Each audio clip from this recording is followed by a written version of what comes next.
রোজ সকালবেলা উঠে মিহিরানি যখন স্কুলে যায় ওর মুখটা সত্যি একদম ছোট হয়ে যায়। কালকে দেখলাম তোমরা অনেকেই কমেন্ট করেছো, এটা সত্যি সত্যি তোমাদের মতো আমারও এটা মনে হয়।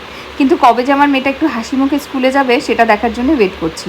এখন তো অনেকটাই ছোট, তাই জন্য ওর হয়তো একটু খারাপই লাগে বাবা মাকে ছেড়ে অনেকক্ষণ একা একা থাকবে সেটা ভেবে।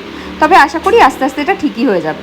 আর মিহিকে স্কুলে দিয়ে আমি তো বাইরেই বসে থাকি, কারণও কোনো দিন 20 মিনিট, কোনো দিন আধ ঘন্টা, 45 মিনিট, খুব বেশি হলে 1 ঘন্টা, এর থেকে বেশি থাকে না।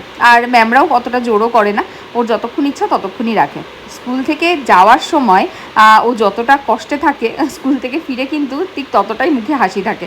ওই দেখো বাইরে কীরকম ঘুরঘুর করে ঘুরছে আর এখান থেকে টুকি টুকি করছে মিতাদিকে।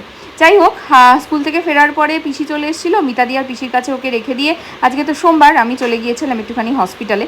আর ওখান থেকে একটুখানি বেরিয়েছিলাম। তারপরে ফিরে এসে দেখলাম মিহিরানির খাওয়া দাওয়াও হয়ে গেছে, উনি এবারে ঘুমিয়েও পড়বেন। আর কালকে রাত্রিবেলা ভাই এসেছিলো, ভাইয়ের আজকে আইপিএল দেখতে যাওয়ার কথা ছিল। এই যে রেডিও হয়ে গেছে, যাচ্ছে আইপিএল দেখতে।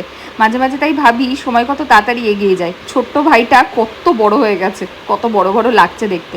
বিকেলবেলা মিহিরানিকে নিয়ে ছাদে গেছিলাম, ছাদে মেঘগুলোকে দেখে ও বলছে ওগুলো নাকি পাহাড়। বাচ্চাদের চিন্তাভাবনা কত দূর অবধি যেতে পারে, তাই না? আর অরিন্দম অফিস থেকে আসার পরে ওকে এখানে দিচ্ছে একটুখানি ওয়ারেস গুলে, বাবার সেবা শুশ্রূষা চলছে।